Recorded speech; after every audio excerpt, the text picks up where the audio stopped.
To stop the journey to climate neutrality would be a big mistake.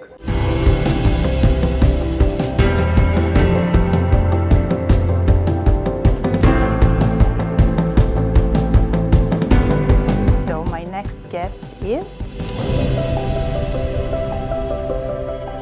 So, Mr. Liese, thank you so much for hosting me in the European Parliament. You're a member of the European Parliament. You're also a physician, I think, for trade, original trade. And in the European Parliament, you've been very active on energy and climate issues. You've been, and you are the spokesperson of the largest political group in the Parliament on these issues. Where are we on climate policy in Europe? Are we at the crossroad? Are we going forward? Are we going backwards? What's your take? Many people are no longer enthusiastic on climate policy. Some were over-enthusiastic 5-6 years ago, but it is an important issue. And that's why we need to act. We need to act globally, that's clear.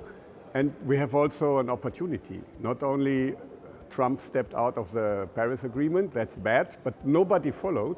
And for the first time in history, China is reducing the emissions. So we can act, but we need to do it right, much more technologically open, less bureaucratic.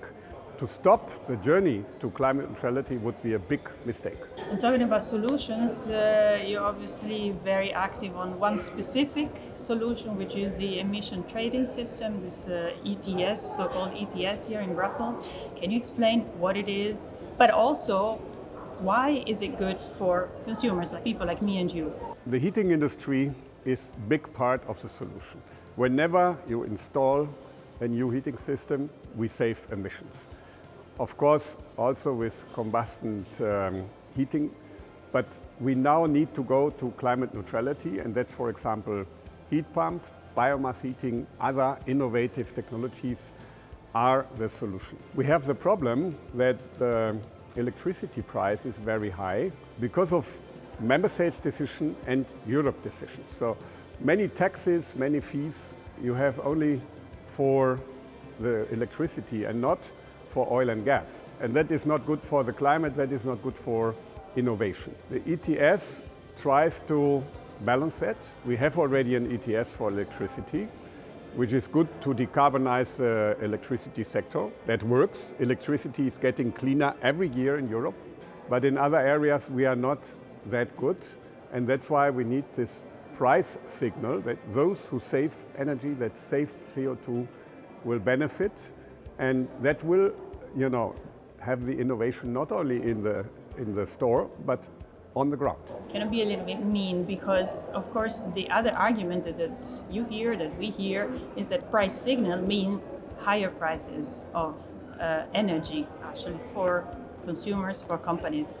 How is actually possible to respond to that, and how is ETS providing a solution? Market-based measures are the most efficient tool, and European measures are much better than national measures. When you are too prescriptive and tell people what they are allowed and what they are not, it makes people more angry than if you have a market-based measure.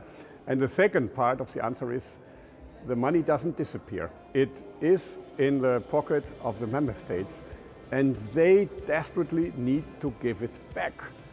Member states must be much better in supporting the right things and not wasting that money somewhere where it doesn't help the people. So are you positive about the outcome of the next discussions on the implementation of this measure? It will be challenging, but I'm fighting for the right thing. Can industry do something for it? Yes, definitely. Everybody that knows about efficient heating should address his politicians at home, ministers, but even more important, European parliamentarians.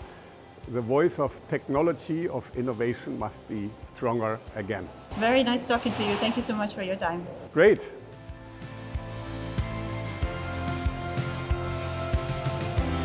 You're a physician, you're a doctor. Who's most difficult to deal with, patients or politicians? Ooh la la.